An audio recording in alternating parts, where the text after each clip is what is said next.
तो लोकसभा की 3 और विधानसभा की 33 सीटों के लिए हुए उपचुनाव में बीजेपी को करारा झटका लगा है। यूपी में जहां पार्टी 80 में से 73 लोकसभा सीटें जीतकर आई थी, वहीं 11 में से 8 सीटें समाजवादी पार्टी के हाथ लगी हैं। इसे मोदी के मैजिक की नहीं बल्कि लव जिहाद के नारे की हार माना जा रहा है। पार्टी ने यूपी में प्रचार की कमान योगी आदित्यनाथ को सौंपी थी, लेकिन नतीजों से साफ है कि योगी कोई कमाल नहीं दिखा सके। उपचुनाव में हार पर योगी आदित्यनाथ ने सफाई देते हुए कहा कि वो जिन विधानसभा क्षेत्रों में गए थे, वहां पर पार्टी की जीत हुई है।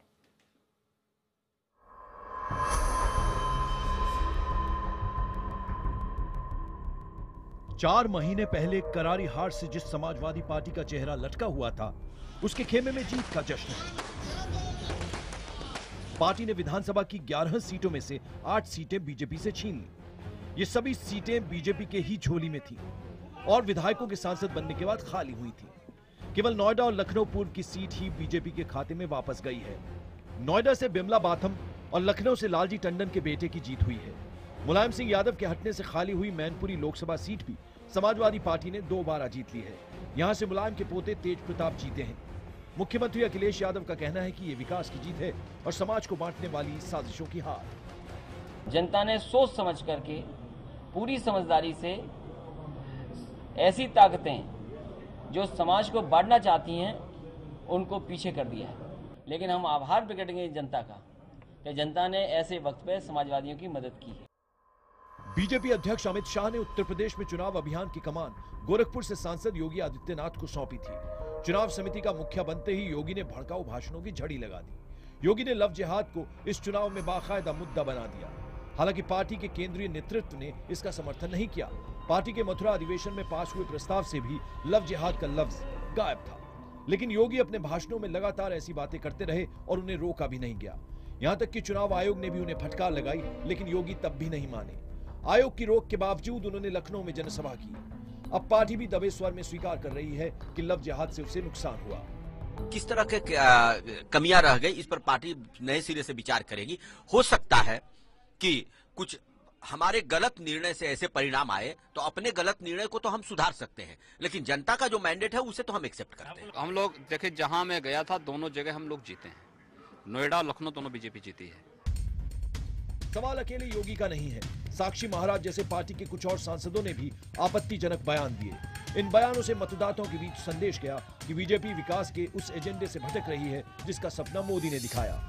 एक तरफ बीजेपी के बड़बोले नेता भड़काऊ बयानबाजी कर रहे थे, तो मुलायम ने अपने आजम खान जैसे बड़बोले नेताओं की लगाम कसी। इसके अलावा स्थानीय मुद्दों ने भी कुछ कमाल दिखाया, जिसका फायदा आखिरकार सत्ताधारी पार्टी को मिला। बहरहाल सवाल है कि इन नतीजों के बाद बीजेपी क्या करेगी। क्या पार्टी उत्तर प्रदेश में अपनी रणनीति बदलने पर विचार करेगी? क्या उत्तर प्रदेश में योगी और साक्षी महाराज जैसे चेहरों को पीछे किया जाएगा? क्या लव जिहाद की बजाय पार्टी सबका विकास और सबको रोजगार के नारे पर लौटेगी? क्योंकि पार्टी ने अगर अपनी रणनीति पर ढंग से विचार नहीं किया तो 2017 में उत्तर प्रदेश में अपने बूते पर सरकार बनाने का उसका सपना धरा रह जाएगा। Bureau report, IBN 7।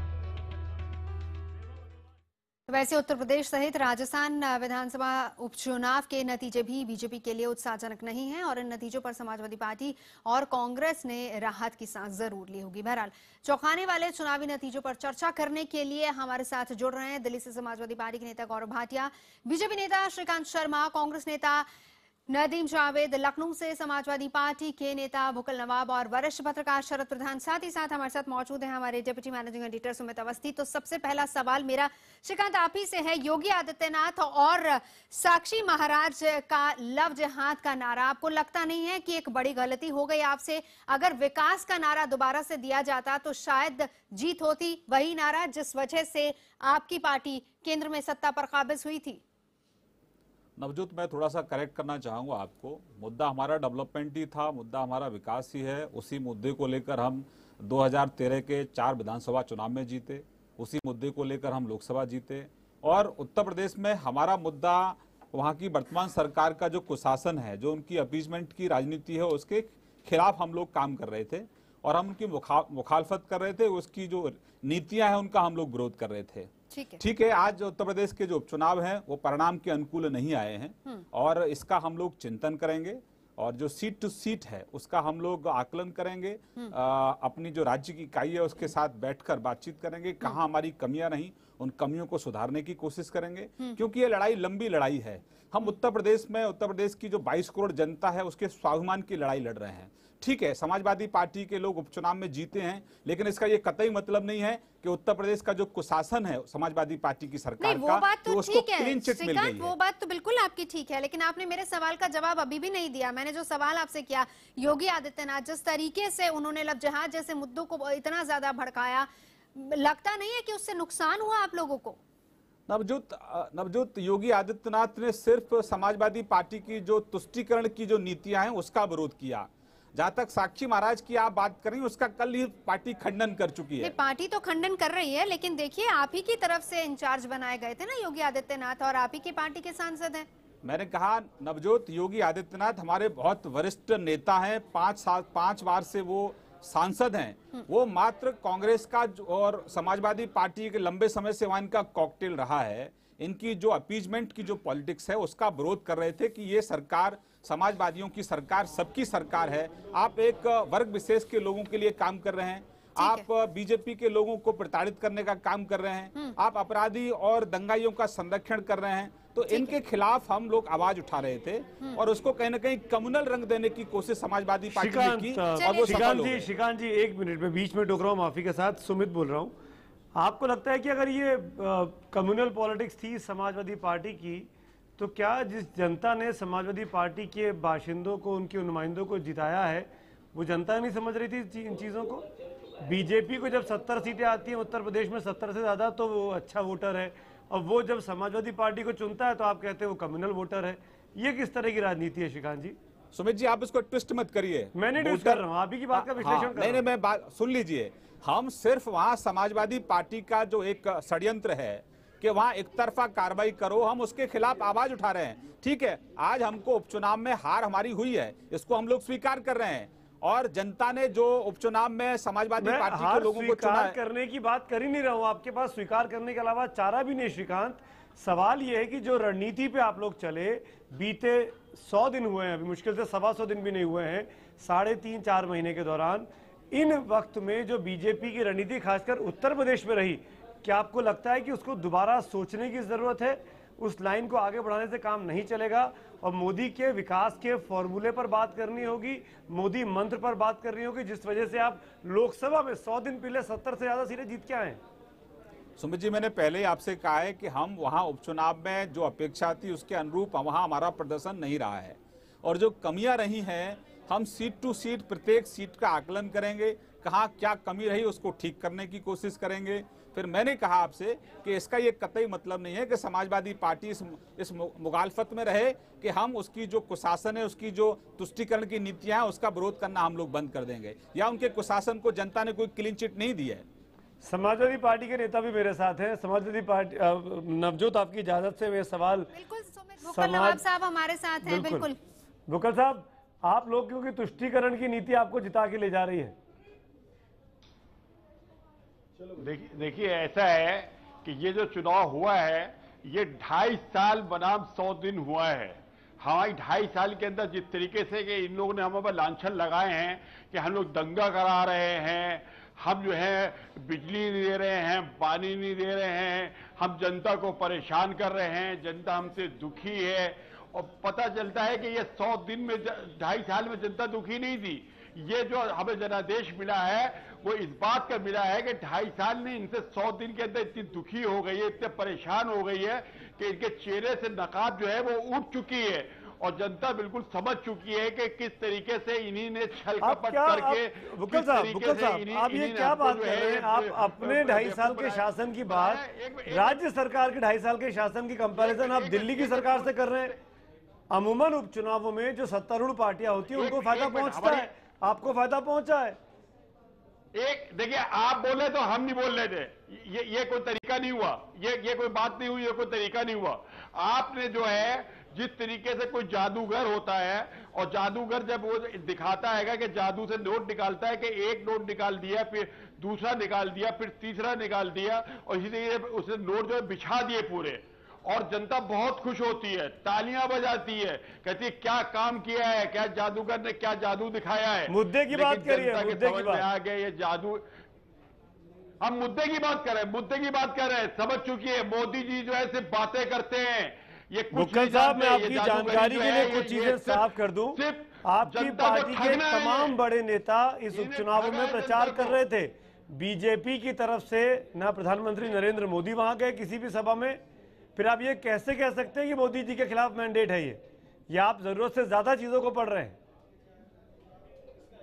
नहीं, आप हमको ये बता दीजिए कि क्या 2014 के अंदर जो है वो बीजेपी जीती है? बीजेपी अगर जीती होती तो एक सीट इनको नहीं मिलती। ये वहां पर अगर कोई जीता है तो मोदी जी के नाम पर जीते हैं और उनके छल के नाम पर जीते हैं, उनके कपट के नाम पर वो जीते हैं। जो उन्होंने कहा है कि हर घर को जो है वो छत होगी, हर घर को नौकरी हम दे देंगे, हर एक को पेट जो है पेट हम भरेंगे। वही बात हो रही है, वही बात हो रही है शरद जी। परेशान हमारे पास न्यूट्रल वॉइसेस भी है। बुक्कल साहब, गौरव भाटिया भी आपके साथ ही हमारे साथ बैठे हुए हैं। इनको मुंह तोड़ जवाब दिया सुमित, ऐसे में इस बात को भी नकार नहीं सकते कि बीएसपी मैदान में नहीं थी, कांग्रेस की तरफ से प्रचार नहीं हुआ, आम आदमी पार्टी वहां पर नहीं थी। देखिए, बड़ी पार्टी बीएसपी भी चुनाव प्रचार में नहीं थी। कहीं ना कहीं उधर जो वोट जाते उसका फायदा भी इनको मिला होगा। यही सवाल। बीएसपी का वोट, बीएसपी में ताकत ही नहीं है। अब जिसमें ताकत नहीं है वो क्या लड़ेगा? तो बीएसपी में ताकत होती तो लड़ता है ना। बीएसपी में कोई ताकत नहीं थी। बुक्कल साहब, आपके साथ आपकी बात को इस बात को दाद देता हूं। आप जब डिबेट में आते हैं तो कोई और बोल ही नहीं पाता है। मैं और पैनलिस्ट से बात कर लूं, बुक्कल जवाब फिर आता हूं आपके साथ। नदीम जावेद, नदीम साहब, कांग्रेस पार्टी, मैं स्पेसिफिकली उत्तर प्रदेश की बात कर रहा हूं जहां से आप विधायक हैं, वहीं की बात कर रहा हूं मैं, बाकी उपचुनावों की बात नहीं कर रहा हूं। यूपी आपका अपना स्टेट, जहां से 2 सांसद हैं आपकी पार्टी के, सबसे 2 बड़े नेता, उस स्टेट में कांग्रेस का ये हाल होता है। नदीम जावेद जैसा व्यक्ति जो विधायक है वो अपना एक और साथी नहीं जितवा पाता, क्यों? सुमित भाई, उत्तर प्रदेश के परिप्रेक्ष्य में आपने सवाल किया है। 2-3 चीजें बड़ी महत्वपूर्ण है। 1989 के बाद उत्तर प्रदेश का जो सामाजिक समीकरण था या सामाजिक ताना बाना था, उसको छिन्न भिन्न करने का काम भारतीय जनता पार्टी ने और राष्ट्रीय स्वयंसेवक संघ ने किया था। 89 के बाद 91 में सरकार बनी कल्याण सिंह जी की, और आप शायद जानते हैं कि 6 दिसंबर 1992 की जो इतिहास में मत जाइए ना नदीम साहब, मैं भी इतिहास में 47 से शुरू करूंगा। फिर नदीम साहब, आज की तारीख में बात करिए। परिप्रेक्ष्य में सवाल किया और विशेष जी सुमित भाई, चूंकि आपने कांग्रेस के परिप्रेक्ष्य में सवाल किया और विशेष रूप से उत्तर प्रदेश के संबंध में बात की, 1989 के बाद से उत्तर प्रदेश में कांग्रेस पार्टी की हालत खराब है। और इस बात में कहीं कोई दो राय नहीं कि कांग्रेस पार्टी उस राज्य के अंदर मुख्य विपक्षी दल पिछले 2 दशक में बिल्कुल नहीं रहा है। 2009 के लोकसभा के चुनाव में हम जरूर 22 सीटें जीतने में सफल हो पाए थे, लेकिन जो महत्वपूर्ण बात उत्तर प्रदेश की राजनीति को लेकर इस चुनाव में निकल के आई, वो ये निकल के आई कि जो भारत के प्रधानमंत्री हैं नरेंद्र मोदी जी, उनकी अपनी लोकसभा की कॉन्स्टिट्यूएंसी में जो अपना दल की प्रत्याशी लड़ रही थी चुनाव, वो बुरी तरह से पराजित हुई। मैं पूछ रहा हूं, कांग्रेस क्यों हारी? आप बीजेपी का विश्लेषण कर रहे हैं नदीम जावेद। मैं कांग्रेस की हार का कारण कांग्रेस के विधायक से पूछ रहा हूं, तो कांग्रेस का विधायक बीजेपी की हार का कारण बता रहा है। अगर ऐसे ही चर्चा करेंगे शरद प्रधान जी, शरद जी, मैं सुनिए मैंने मौका दिया आपको। नहीं नदीम साहब, मैं मौका दे रहा हूं सबको बराबरी का। आप अगर इतिहास से शुरू करेंगे तो मैं भविष्य की बात ही नहीं कर पाऊंगा। शरद प्रधान, न्यूट्रल वॉइस, कांग्रेस पार्टी के बारे में, समाजवादी पार्टी के बारे में और इस खासकर उत्तर प्रदेश के बारे में शरद प्रधान, न्यूट्रल वॉइस, एक पत्रकार होने के नाते क्या संदेश आज के परिणामों से जाता है?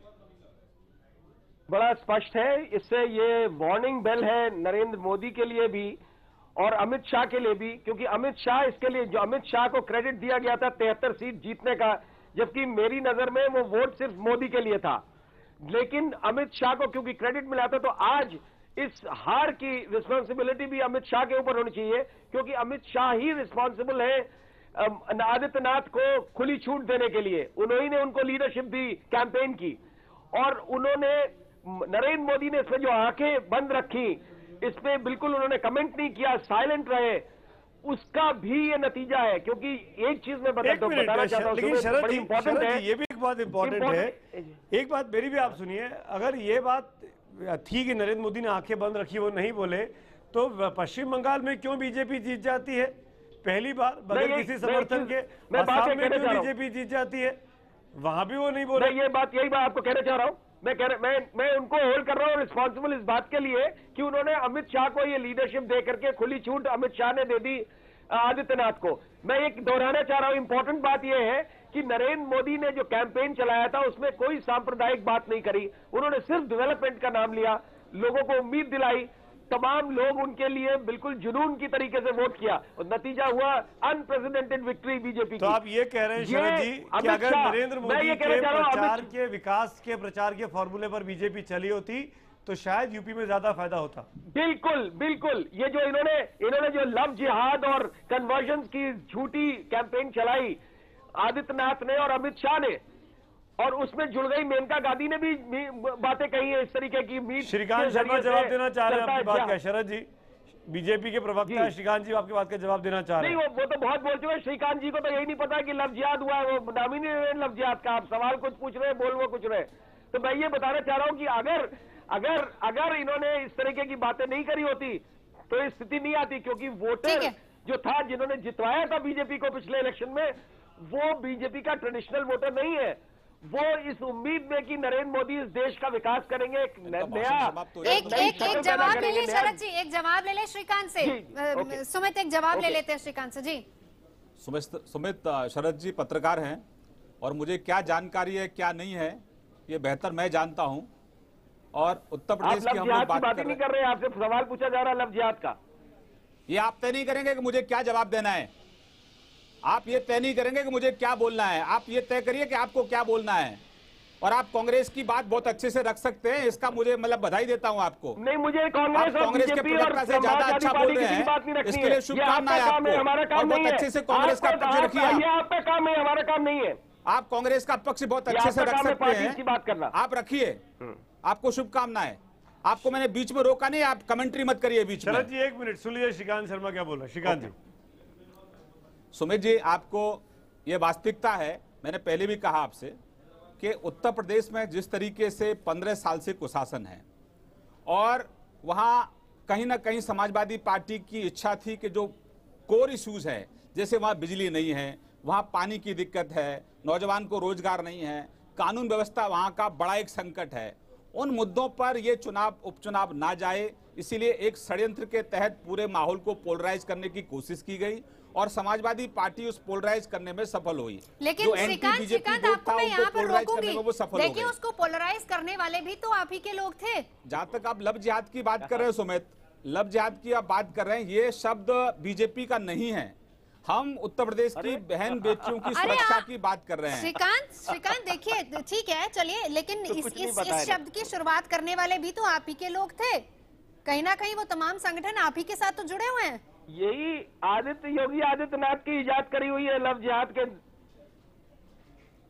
देखिए मैं टीवी पे जरा देख नहीं पा रहा हूँ, मैं थोड़ा टीवी को देख नहीं पा रहा हूँ ठीक से, तो कौन बोल रहा है ये समझ भी नहीं पा रहा हूँ मैं। ठीक है, मैं स्टूडियो से है कि जो कांग्रेस के मित्र बहुत लंबा भाषण दे रहे थे, मेरे साथ हैं, सुमित भी मेरे साथ हैं। जी मैं ये कहना चाह रहा हूँ कि 68 साल से जो कांग्रेस और इन सब लोगों ने मिलकर इस देश के वातावरण को दूषित किया है, उससे कहीं ना कहीं हम लोग बाहर निकालने का प्रयास कर रहे हैं। आप एक मिनट श्रीकांत जी, और उत्तर प्रदेश को भी बाहर निकालेंगे। एक मिनट, आप इस बात को श्रीकांत जी, सवाल स्पेसिफिकली आपसे है, जो बात शरद प्रधान भी बोल रहे थे, जो बात आप भी कह रहे हैं कि हम एनालिसिस करेंगे फौरी तौर पर, तो क्या मैं ये कंक्लूजन निकाल सकता हूं, श्रीकांत शर्मा आपकी इजाजत से आपसे ही पूछ रहा हूं, कि अगर बीजेपी नरेंद्र मोदी के विकास के फॉर्मूले पर चल रही होती, नरेंद्र मोदी को चुनाव प्रचार में उन्हीं के दिखाए हुए रास्ते को आगे बढ़ा रही होती जो 100 दिन पहले किया था, तो शायद उत्तर प्रदेश में आज ये परिस्थिति नहीं होती उपचुनावों में।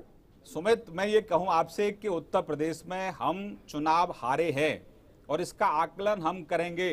हमारा मुद्दा डेवलपमेंट है, हमारा मुद्दा डेवलपमेंट रहेगा निश्चित रूप से। आज तो अभी तो मैं आपके शो में एनालिसिस नहीं कर सकता, लेकिन सीट टू सीट जाएंगे, हमारी कमियां कहां रहीं उन कमियों को डेफिनेटली निकालने की कोशिश करेंगे और उन कमियों को कैसे दूर किया जाए इसका भी हम लोग प्रयास करेंगे।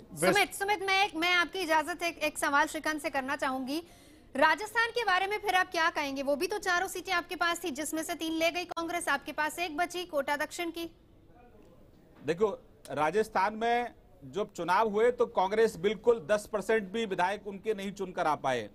हमारी सरकार वहां अच्छा काम कर रही है, अब वहाँ स्थानीय स्तर पर क्या कमी रही, राज्य इकाई के साथ हम लोग बातचीत करेंगे और क्या कमी रही उसको ठीक करने की कोशिश करेंगे। तो इसका मतलब वहां पे जो हार हुई है वो राज्य इकाई की हार है ना, वही तो मैं कह रहा हूँ, यूपी में भी राज्य इकाई की हार है।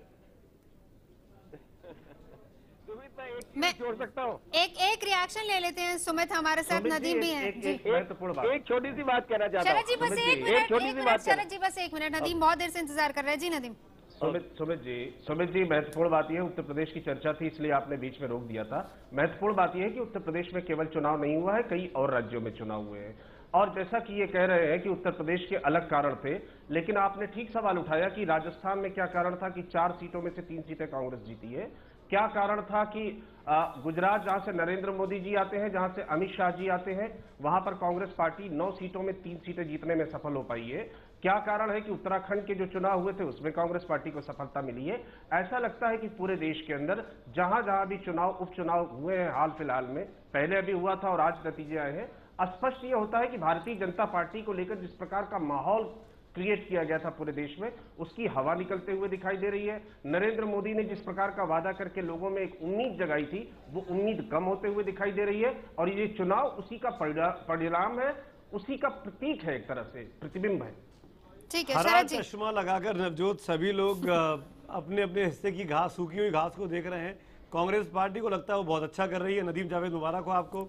श्रीकांत शर्मा को लगता है कि दूसरे लोग खराब कर रहे हैं और वो जनता उनको फुसला रही है, तो श्रीकांत शर्मा को मुबारक हो। लेकिन ये चुनाव के परिणाम जो हैं नवजोत, मैं ये कह सकता हूँ, आप ब्रेक में जाएं उसके पहले, कि कुल मिलाकर हम पत्रकारों के लिए, विश्लेषकों के लिए बहुत बढ़िया रहे, ताकि सभी लोगों से सवाल पूछे जा सके और सभी लोगों को कटघरे में खड़ा किया जा सके कि आप जो कर रहे हो, जनता, वोटर उससे खुश पूरी तरीके से नहीं है। चलिए छोटे से ब्रेक के लिए सुमित यहाँ रुक लेते हैं। शरद जी आपके पास आएंगे, आप कुछ कहना चाह रहे थे, बस एक ब्रेक के बाद हम तुरंत आपके पास लौटते हैं। मुद्दा में वक्त एक ब्रेक का है।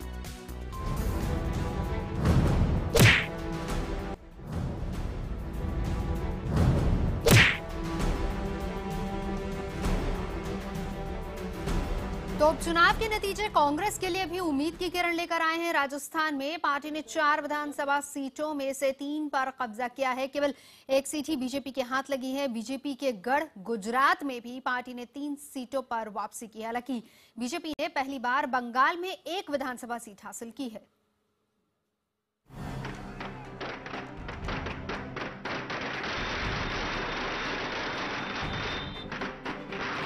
राजस्थान कांग्रेस का हौसला बुलंद है। लोकसभा चुनाव में हुई हार के बाद पार्टी के लिए राहत की खबर आई। 4 विधानसभा सीटों पर हुए उपचुनाव में पार्टी ने 3 पर जीत हासिल की। केवल 1 कोटा दक्षिण की सीट ही बीजेपी वापस जीत पाई। ये सभी वो सीटें थी जो बीजेपी ने तकरीबन 50,000 के मार्जिन से जीती थी। सूरजगढ़ की सीट जीतने के लिए तो वसुंधरा ने सारा जोर लगा दिया था। वहाँ से दिगंबर सिंह को वसुंधरा दोबारा जिताकर अपनी कैबिनेट में लाना चाहती थी, लेकिन उनका सपना पूरा नहीं हुआ। कांग्रेस की इस जीत का सेहरा प्रदेश अध्यक्ष सचिन पायलट के सिर बांधा जा रहा है। मुझे लगता है कि आज राजस्थान का नौजवान कांग्रेस के पाले में आके खड़ा हुआ है, तभी हम लोग जीत पाए हैं। और इन 4 सीटों पर कड़ा मुकाबला हुआ हम लोगों ने किया। जो 1 सीट हम हारे हैं, वहां पर भी मार्जिन हमने आधे से कम कर दिया है। तो हम तो समझते हैं 4 हमने जीती है सीट। गौर से देखें तो गुजरात में भी कांग्रेस से बीजेपी को टक्कर मिली है। प्रधानमंत्री के राज्य में पार्टी क्लीन स्वीप करने में नाकाम रही है।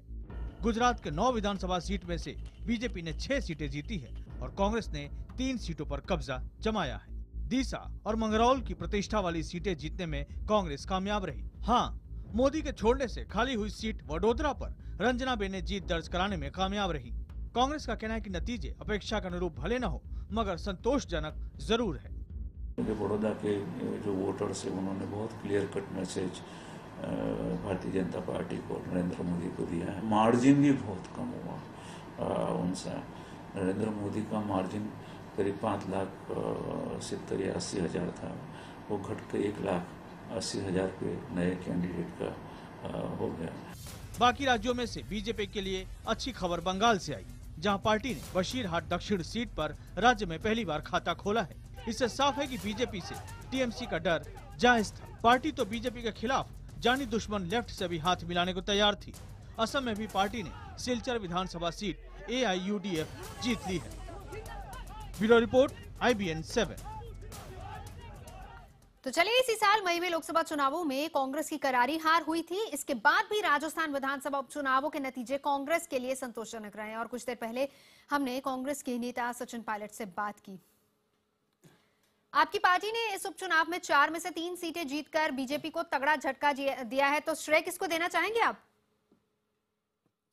ये उपचुनाव हुए 4 सीटों पर, जो चारों सीटें बीजेपी के खाते में थी और ये चारों सीटें ऐसी थी जहां पर बीजेपी के पास मार्जिन 30, 40, 50 हज़ार की लीड से वो चुनाव जीते हुए थे। तो हमारे लिए एक चुनौती थी कि इन सीटों पर हम दोबारा कब्जा कैसे हासिल करें। लेकिन मुझे लगता है कि 9 महीने के कार्यकाल में सरकार ने जो वादे किए, जो आश्वासन दिया, उस पर दूर दूर तक खरा उतरने की सरकार ने कोशिश भी नहीं करी। और इसकी सफलता और कांग्रेस पार्टी का संगठित रूप से यूनाइटेड एक हमने अपना लीडरशिप को प्रेजेंट किया लोगों के बीच में, अच्छे उम्मीदवार दिए और तमाम सरकारी मशीनरी का दुरुपयोग के बावजूद भी कांग्रेस के उम्मीदवार जीते हैं, शानदार जीत हुई है। इसका श्रेय कांग्रेस के वर्कर्स को जाता है, जिन्होंने कड़ी चुनौती का सामना किया और बड़े जाबाज तरीके से इन चुनावों में बूथ पर डटे रहकर हमारी वोट डलवाई और हम चुनाव जीते हैं। सचिन, आपको लगता है कि 9 महीने में वसुंधरा राजे सरकार ने जनता के लिए कुछ भी नहीं किया, जिसका फायदा कहीं ना कहीं आपको मिला? देखिए, राजनीति में जनता का जो परिणाम होता है मतदान के माध्यम से, वही निर्णायक है। बाकी भाषण कुछ भी दें, आश्वासन कुछ भी दें, ये उपचुनाव एक तरह से लोगों को एक मौका मिलता है सरकार की रिपोर्ट कार्ड बनाने का। और कांग्रेस पार्टी ने जो एक अभियान शुरू किया था पार्टी को मजबूत करने का, और सबसे बड़ी बात है जो हमारे प्रदेश का जो नेतृत्व है, चाहे वो नौजवान वर्कर हों, चाहे पुराने नेता हों, अनुभवी लोग हों, हम सब ने मिलकर काम किया। और ये जीत तभी संभव हो पाई क्योंकि हमें लगा कि पहली बार राजस्थान में लोकसभा चुनाव के बाद नौजवान तबका जो प्रदेश का है वो कांग्रेस के पाले में आके आज खड़ा हुआ है, इसलिए हम लोग ये जीत दर्ज करा पाए राजस्थान के। ठीक है, लेकिन आप साथ ही साथ ये भी कह रहे थे कि वसुंधरा राजे सरकार ने सरकारी मशीनरी का दुरुपयोग किया, लेकिन उसके बावजूद फायदा तो आपको मिला, जीत आपकी हुई है। आप खुद ही आप कल्पना कर सकते हैं कि सरकार ने कोई कसर नहीं छोड़ी, अपने मंत्री, सांसद, विधायक एक एक बूथ पर बैठा दिए, चुनाव आयोग की जो गाइडलाइंस हैं उनको बिल्कुल धज्जियाँ उसकी उड़ा दी और धन बल प्रयोग सारा उन्होंने करने की कोशिश करी। लेकिन हम लोगों ने अपने संगठित रूप से काम किया, हमारे अग्रिम संगठनों ने काम किया और सोनिया गांधी जी और राहुल गांधी जी के सानिध्य में हम लोग यहाँ पे चुनाव लड़े और हमें कामयाबी मिली क्योंकि जनता चाहती है सरकार को संकेत देना। 4 साल तक सरकार नहीं बदलने वाली और आप समझ सकते हैं कि जिस प्रदेश में 4 साल तक वही सरकार रहेगी, कितना दबाव मतदाताओं के ऊपर पड़ा होगा बीजेपी के पक्ष में मतदान डालने के लिए। लेकिन तमाम अड़चनों के बावजूद भी हम लोग जीते हैं। इसमें सब जाति, बिरादरी, सब लोगों ने मिलकर कांग्रेस पार्टी को समर्थन किया। ये हमारे संगठन के लिए बहुत बड़ी कामयाबी है और मैं पुनः इसका श्रेय तमाम कांग्रेसजनों को देना चाहता हूं जिन्होंने चुनाव में काम किया है। ठीक है, सोनिया गांधी ने इस बार चुनाव प्रचार नहीं किया, लेकिन फिर भी आप लोगों ने जीत हासिल की है, तो इसका मतलब अब ये माना जाए कि आपके संगठन में मजबूती आने लगी है? ट्रेडिशनली भी जब उपचुनाव होते हैं देश के किसी कोने में तो कांग्रेस अध्यक्ष कभी चुनाव प्रचार करते नहीं हैं। जिस प्रकार प्रधानमंत्री कभी नहीं जाते हैं उपचुनाव में, इस तरह कांग्रेस प्रेसिडेंट भी कभी जाते नहीं हैं चुनाव प्रचार करने के लिए। लेकिन उनका नाम, उनका आशीर्वाद और उनके सानिध्य में हम लोग चुनाव लड़ते हैं, चाहे वो नगर पालिका का हो, चाहे पार्लियामेंट का हो, चाहे उपचुनाव हो।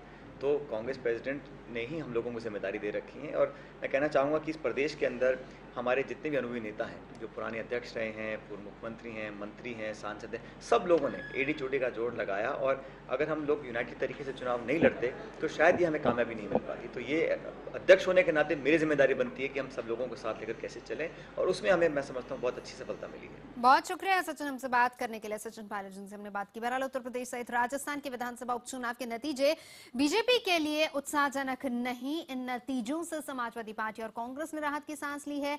चौंकाने वाले चुनावी नतीजों पर चर्चा करने के लिए हमारे साथ स्टूडियो में मौजूद है बीजेपी नेता श्रीकांत शर्मा, कांग्रेस की तरफ से नदीम जावेद हमारे साथ हैं, लखनऊ से समाजवादी पार्टी के नेता भुक्कल नवाब हैं और हमारे साथ वरिष्ठ पत्रकार शरद प्रधान है। साथ ही साथ हमारे deputy managing editor Sumit Awasthi भी मौजूद है। जी सुमित।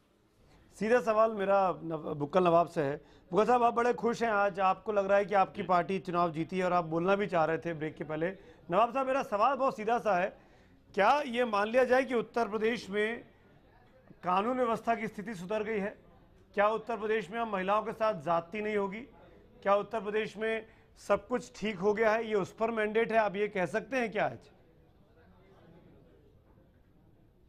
नहीं, देखिए ऐसा है कि जो भी अगर महिलाओं के साथ में अगर कुछ हुआ है तो उसके लिए सबसे ज्यादा दर्द आपको नहीं हमको होता है, हमारी पार्टी को होता है।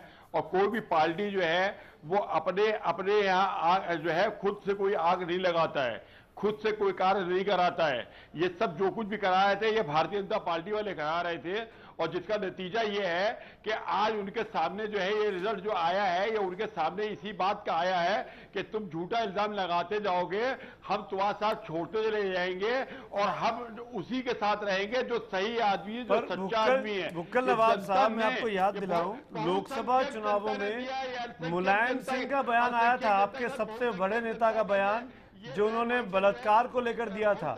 ये तो गनीमत है कि इस बार नेताजी कुछ नहीं बोले। इस बात की मिली कि बहुसंख्यक हमारे साथ है, भारतीय जनता पार्टी का साथ छोड़ चुका है।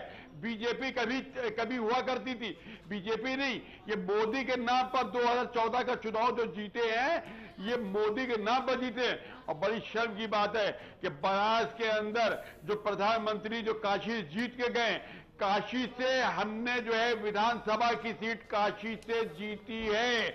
और चरखारी जो वहां के ऊपर आपकी उमा भारती जी बैठी हुई है कैबिनेट मंत्री, वहां पर तीसरे नंबर। श्रीकांत शर्मा जवाब दीजिए, नरेंद्र मोदी के नाम की नीचे की सीट सपा जीत गई, चरखारी की उमा भारती की सीट सपा जीत गई। श्रीकांत शर्मा का जवाब सुनिए बुक्कल नवाब जी। हेलो श्रीकांत शर्मा, हेलो, आप रोहनिया की सीट, चरखारी की सीट, ये दो सीटें जो बीजेपी के आला नेताओं की थी, ये सपा ने छीनी है। श्रीकांत शर्मा, मोदी जी क्या कहते हैं, इनके आदमी क्या कहते हैं, क्या कर रहे हैं, योगी आदित्यनाथ। बुक्कल जी 1 मिनट, श्रीकांत का जवाब सुन लीजिए। मैं अपनी बात कहूँ, आपको जवाब दूं आपके सवाल बुक्कल जी का। 1 मिनट रुकिए। श्रीकांत, बुक्कल जी आपके पास वापस आएंगे ना, हम 1 मिनट जवाब भी सुन लीजिए जरा श्रीकांत का। सबसे बड़े भस्मासुर जो योगी आदित्यनाथ है, वो वहां नहीं गए जहां के ऊपर जो है सीटें हारी है। इन्हें 2-3 सीटें इनको जिता रही थी। अरे बुक्कल नवाब, आप तो योगी आदित्यनाथ को थैंक यू बोलिए ना, आप क्यों नाराज हो रहे हैं? बुक्कल नवाब आराम से, धैर्य से, संयम से, और लोग भी हैं पैनल में, सबसे बात करनी है। आपने सवाल खड़ा किए बीजेपी के लेकर, बीजेपी के प्रवक्ता श्रीकांत शर्मा जवाब देना चाहते हैं, सुन लीजिए। श्रीकांत जी, रोहनिया की सीट और चरखारी की सीट, दो बीजेपी के आला नेताओं की सीट बीजेपी हार गई, क्यों? बुक्कल नवाब सवाल खड़े कर रहे हैं। सुमित जी, मैंने पहले ही कहा आपसे, सिर्फ एक सीट का आकलन नहीं है, जितनी भी सीट हम लोग हारे हैं सभी सीट का आकलन करेंगे और हमारी कमियां कहाँ रही हैं, क्योंकि बड़ा चुनाव हमारे सामने उत्तर प्रदेश में, अभी कमियां कहाँ रही हैं उनका एक चिंतन करेंगे, कहीं ना कहीं कमियों को दुरुस्त करने की कोशिश करेंगे। तो ये चुनाव के परिणाम आपको अलर्ट करते हैं, सचेत करते हैं? निश्चित रूप से। और पश्चिम बंगाल में ऐसा क्या हुआ कि आप ममता से वो सीट जीत गए श्रीकांत शर्मा? पश्चिम बंगाल में और आसाम की सीट? पश्चिम बंगाल में हम लोग जीते, गुजरात में लगभग हम लोग अपना मेंटेन रखे, असम में हम लोग एक सीट जीते, छत्तीसगढ़ की सीट जीते। तो ऐसा नहीं है कि जीत हुई है, राजस्थान के और उत्तर प्रदेश के जो नतीजे हैं वो अपेक्षा के अनुरूप नहीं आए। पश्चिम बंगाल में एकदम चेंज का एक मैसेज है वहां कि ममता जी ने वामपंथियों के साथ मिलकर भी चुनाव लड़ने की पेशकश की, उसके बावजूद भी जनता ने ममता जी को नकारा और हमको स्वीकार किया। तो एक अच्छा संकेत है हमारे लिए। ये कैसा इंटरप्रिटेशन हुआ नदीम साहब? आपको नकारा, हमको स्वीकार। नदीम जावेद, ये कैसा इंटरप्रिटेशन हुआ बीजेपी का, श्रीकांत शर्मा का, कि पश्चिम बंगाल में तो एंटी ममता का वोट था, ममता को हटाना चाहते हैं, लेकिन ये बात तो उत्तर प्रदेश में नहीं बोलते हैं जहां वो सिटिंग सीट हार जाते हैं? नदीम जावेद। हाँ नहीं, सुमित भाई, ये बहुत महत्वपूर्ण आपने सवाल उठाया, और वो ये था कि उत्तर प्रदेश में जो भारतीय जनता पार्टी की हार हुई है उसमें 11 लोकसभा के सदस्य उनके चुनकर दिल्ली आए थे, और लोकसभा के जो सदस्य चुन के आए हैं उन्हीं सीटों पर विधानसभा के चुनाव हुए हैं। तो कहीं ना कहीं एक बड़ा भारी कॉन्फ्लिक्ट दिख रहा है कि अभी आप 4 महीने पहले इतना भारी जनादेश लेकर दिल्ली आए हैं, और 4 महीने में ऐसा क्या खास बात हो गई कि आपके 8 प्रत्याशी वहां पर चुनाव विधानसभा का हार गए? इसका मतलब, और वहां नहीं हारे बल्कि देश में और दूसरे हिस्सों में भी आ रहे हैं, इसका मतलब बहुत स्पष्ट है, और वो ये है कि जो जनादेश आया था पिछली बार लोकसभा के चुनाव के अंदर, वो नरेंद्र मोदी जी के नाम पर आया था, और जो अपेक्षा और आकांक्षा देश की जनता ने, विशेष रूप से उत्तर प्रदेश की जनता ने की थी, उस पर पूरे होते हुए भारत की सरकार दिखाई नहीं दी है। ये उसके खिलाफ भी जनादेश है। दूसरी बात ये कि आप नफरत के नाम पर सियासत बहुत दिनों तक नहीं कर सकते। अगर भारतीय जनता पार्टी के शीर्ष नेतृत्व ने किसी एक व्यक्ति को प्रोजेक्ट किया अपना लीडर बना के, और ये कहा कि इलेक्शन कैंपेन की बागडोर ये संभालेंगे, और वो व्यक्ति जो नारे दे रहा है जिस तरह, लेकिन नदीम जावेद, वो हालांकि श्रीकांत पूछना चाह रहे हैं आपसे, लेकिन मैं आपसे पहले पूछ लूं, ये बताइए, जिस नरेंद्र मोदी ने प्रचार तक नहीं किया उपचुनावों में, आप उस पर सवाल कैसे खड़े कर सकते हैं? क्योंकि अगर ये सवाल खड़े होंगे तो फिर राहुल गांधी, सोनिया गांधी पर भी खड़े होंगे। उन्होंने भी प्रचार नहीं किया उत्तर प्रदेश में, आप 11 की 11 सीटों में कहीं नहीं दिखाई दे रहे हैं। सुमित भाई, जो उपचुनाव का जिस प्रकार का ट्रेंड रहा है, आज से नहीं बहुत पहले से है, उपचुनाव में आमतौर से प्रधानमंत्री या कांग्रेस की तरफ से कांग्रेस अध्यक्षा प्रचार, वही बात तो मैं कह रहा हूं, वही बात नरेंद्र मोदी ने रहा है। दूसरी हाँ, मैं उसी का जवाब देने का प्रयास कर रहा हूं और उम्मीद करता हूं कि शायद मैं अपनी बात को कह पाऊंगा। जो महत्वपूर्ण बात उसमें निकल के आ रही है वो ये आ रही है कि जो जमीन पर प्रत्याशी थे, उन प्रत्याशियों ने केवल नरेंद्र मोदी जी के नाम पर चुनाव लड़ा है, और आप चाहें तो इसको अपने स्तर पर पता भी कर सकते हैं। केवल नरेंद्र मोदी जी की फोटो, नरेंद्र मोदी जी का नारा और नरेंद्र मोदी जी के प्रोजेक्शन के आधार पर भारतीय जनता पार्टी भी हाशिए पर थी, नरेंद्र मोदी जी शायद इसीलिए पश्चिम बंगाल में जीत भी गए। चमत्कार, पहली बार बीजेपी पश्चिम बंगाल में जीती। एक सीट, सुमित भाई, एक सीट कहीं अपवाद हो सकती है। पश्चिम बंगाल में असम भी है, भारतीय जनता पार्टी के खिलाफ जनादेश रहा है। नदीम, आसाम भी है। 3 सीटें वहां पे, 3 सीटों पे चुनाव हुए थे, जिसमें कि एक यूडीएफ को, एक कांग्रेस को और एक बीजेपी को मिली है। लेकिन जो महत्वपूर्ण बात है वो 3 राज्य हैं। एक गुजरात इसलिए महत्वपूर्ण है कि अमित शाह जी, नरेंद्र मोदी जी वहां से आते हैं। राजस्थान इसलिए महत्वपूर्ण है कि 25 लोकसभा की सीटें, 25 की 25। मैं इसलिए आपको नदीम जावेद, इसीलिए मैं बार बार बोल रहा हूं पश्चिम बंगाल की बात, कि पश्चिम बंगाल में आपकी पार्टी हमेशा नंबर 2 पे रहती थी। आप कभी सीपीएम से साथ नंबर 2 रहे तो कभी टीएमसी के साथ रहकर नंबर 2 पे रहे, लेकिन ये पहली बार है कि बीजेपी कांग्रेस के रहते हुए सीट जीत जाती है। इसीलिए कांग्रेस के लिए भी अलर्ट होने का जरूरत है। शरद प्रधान जी, इस परिणाम में, जैसे कि मैं पहले भी बात कर रहा था, आपको लगता नहीं है कि तमाम पार्टियों के लिए सीखने की जरूरत है? ये परिणाम सबको सिखाते हैं कि जनता को आप हल्के में मत लो, वोटर को हल्के में मत लो।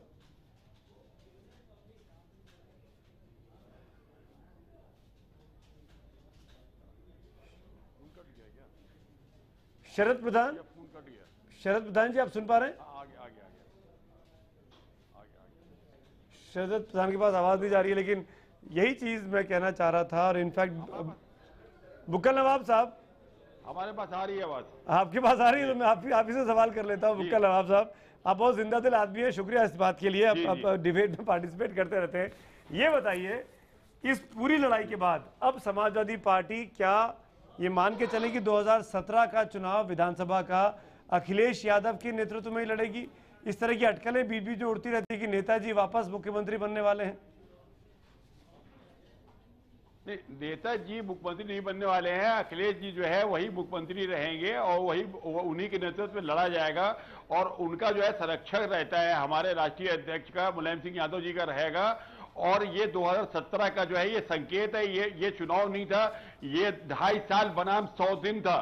और 100 दिन के अंदर जो है, जो जितनी दुखी हुई जनता 2.5 साल में दुखी नहीं हुई है, इसका स्पष्ट संकेत है। और जनता जो है वो जो है विकास पर वोट देती है। विकास हमने किया है, लैपटॉप हमने बांटा है, हमने विद्या हमने दिया, बेरोजगारी भत्ता हमने दिया है, लैपटॉप तो वापस ले लिया था, भाषण दिया, 100 दिन के जो कुछ किया है, इनके चेहरे से नकाब जो है लैपटॉप वापस ले लिया। बदायूं का बलात्कार कांड, बहनों के साथ कुछ और घटनाएं मैं गिनाऊं क्या आपको? और बीजेपी के मतलब बहुत झूठी पार्टी, ये बीजेपी जो है बहुत झूठी पार्टी है, सब जनता समझ चुकी है। अब इनका न लव जिहाद चलना है, न योगी आदित्यनाथ का कि एक हाथ में माला, अगर ऐसे इतनी ही बड़ी झूठी पार्टी है बुक्कल नवाब, सुना भी करिए ना, आप बोलते अच्छे हैं, सुन भी लिया करिए। आप अगर इतनी अच्छी पार्टी है बीजेपी, तो उत्तर प्रदेश की लखनऊ जैसी सीट पर बीजेपी जीत जाती है, जहां पर आपका पूरा शासन, प्रशासन, अमला पार्टी बैठी हुई है। नोएडा जैसी शहरी सीट पर आपकी पार्टी हार जाती है, क्यों, बता सकते हैं? अरे ये तो बिल्कुल स्पष्ट है कि हम जो हैं वो कितने साफ हैं कि हम यहाँ के ऊपर हैं, मौजूद है, शासन प्रशासन सब हमारा है, उसके बाद हम हार जाते हैं।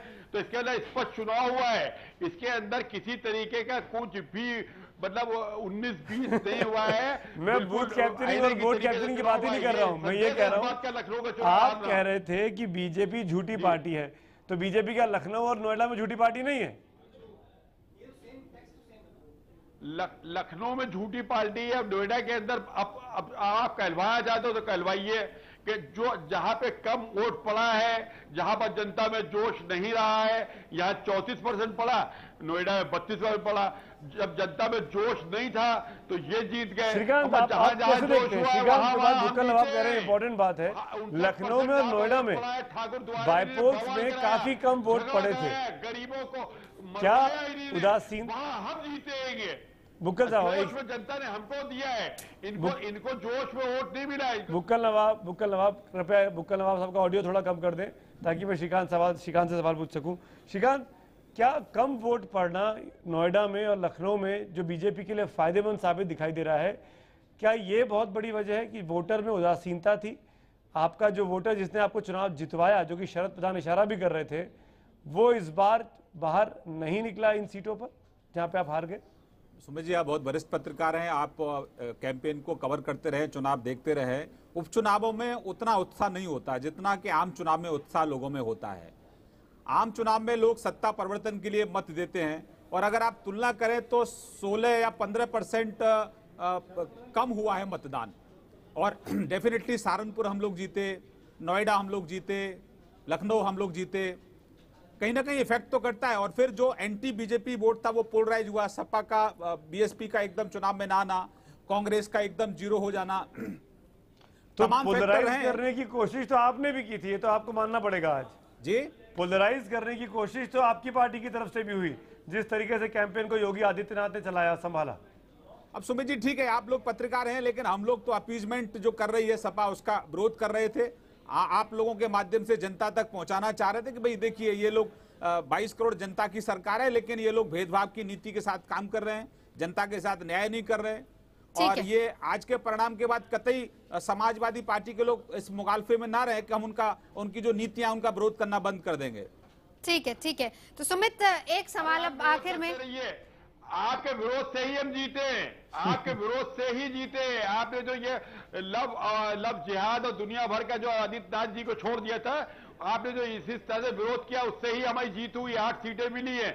और विरोध करिएगा और जीतेंगे। जनता जागरूक हो चुकी है, समझ चुकी है कि सच्चा कौन है, झूठा कौन है, पहचान चुकी है। ठीक है, बहुत बहुत शुक्रिया। तो सुमित, अंत में हम बस यही कहें कि ये जनता है, पब्लिक है, सब जानती है। बिल्कुल नवजोत, मेरे ख्याल से तो तीनों पार्टियां जो अभी बैठ के एक दूसरे की कमियां निकाल रही हैं, इन तीनों के लिए सीख लेने की जरूरत है। जो कि मैंने पहले भी कहा, फिर से उसको अंडरलाइन कर रहा हूं कि वोटर को, जनता को अब आप हल्के में नहीं ले सकते। वो सब देख रहा है, वो समझता भी है कि उसको किस मुद्दों पर वोट देना है। विकास के अलावा और कोई रास्ता नहीं आगे बढ़ने का, वोटरों को लुभाने का। बहुत शुक्रिया आप सभी का। सुमित, आपका भी शुक्रिया। तो मुद्दा में आज के लिए बस इतना। अब इन समय पर खबरों का सिलसिला जारी रहेगा।